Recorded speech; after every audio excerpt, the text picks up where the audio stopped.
ডাকাতি বেড়েছে ঢাকা আরিচা মহাসড়কে, বেড়েছে ছিনতাই। শুধু রাতেই নয়, দিন দুপুরেও সড়কে যাত্রীবাহী বাস থামিয়ে গাছ ফেলে হানা দিচ্ছে ডাকাতরা।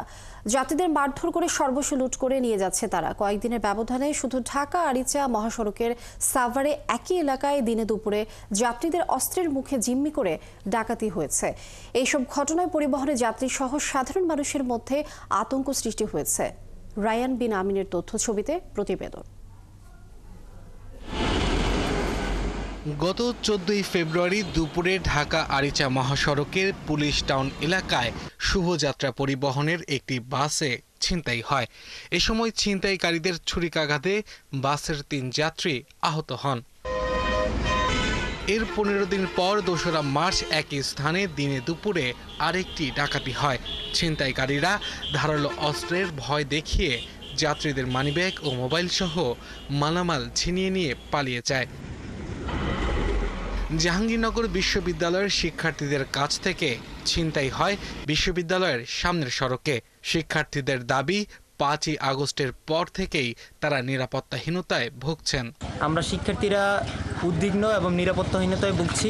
আমাদের এই রাস্তায় সন্ধ্যার পর চলাচল করা বিশ্ববিদ্যালয়ের শিক্ষক, শিক্ষার্থী অথবা আশেপাশের মানুষের জন্য বিপজ্জনক। থানা থেকে পাওয়া তথ্য মতে গেল 3 মাসে ঢাকা আরিচা মহাসড়কে ডজনের বেশি ডাকাতি ও ছিনতাই হয়েছে। কিছু পোলাপান আইসা ওনারে পুরা টানা হেঁচড়া শুরু করে দিচ্ছে। দুই একটা তো মনে করেন যে একটা হাতে বেশি অস্ত্র থাকে না, এগুলো দিয়ে একটা কোপও দেওয়া গেছে। এখন আমরা সন্ধ্যার পরেই বাসা থেকে বের হতে পারি না, আমাদের কোনো প্রয়োজন হলেই বের হতে পারি না। ডাকাত আতঙ্কে দেশের সড়ক মহাসড়কে ক্রমেই দূরপাল্লার যাত্রীও কমছে বলে দাবি করছে বাস চালক ও হেলপাররা। এর জন্য আইন শৃঙ্খলা বাহিনীর ঢিলেঢালা টহল ব্যবস্থাকে দায়ী করছেন তারা। গাড়ি থেকে উঠে উল্টা কি করে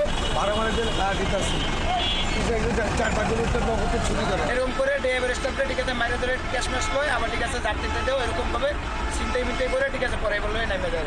পুলিশ বলছে নানান সীমাবদ্ধতা থাকার পরও মহাসড়কে নিরাপত্তা বাড়াতে এরই মধ্যে বিভিন্ন উদ্যোগ সহ জনবল বাড়ানো হয়েছে। অপরাধের সাথে জড়িত অন্তত 20 জনকে আইনের আওতায় আনা হয়েছে। ইতিমধ্যে আসামিকে গ্রেপ্তার করেছি এবং ওই এলাকায় যারা যারা চিহ্নিত রয়েছে তাদের বাড়ি বাড়িতে আমরা রেড দিয়েছি, অস্ত্র উদ্ধার করেছি এবং যেগুলো ঘটনা ঘটেছে তার প্রায় 90%-এরই বেশি আমরা গ্রেপ্তার করতে সক্ষম হয়েছি। পুলিশের পরিসংখ্যান বলছে গত আগস্ট থেকে জানুয়ারি পর্যন্ত 6 মাসে ডাকাতি ও দস্যুদের ঘটনায় মামলা হয়েছে 1145টি, যা 2023 সালের আগস্ট থেকে 2024 সালের জানুয়ারি পর্যন্ত সময়ের তুলনায় 50% বেশি। আব্দুল আল মামুন, 71।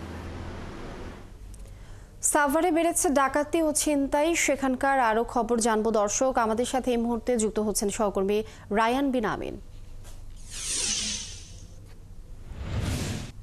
আর রায়ান, শুধু ঢাকা আরিচা মহাসড়কে সাভারের একই এলাকায় দিনে দুপুরে ডাকাতির ঘটনা ঘটছে। আপনি একটু জানাবেন যে আইন শৃঙ্খলা বাহিনীর সদস্যরা থাকার পরেও কেন এমন ঘটনা আসলে ঘটছে এবং প্রশাসনের পক্ষ থেকে কি কোনো পদক্ষেপ দেখছেন কিনা?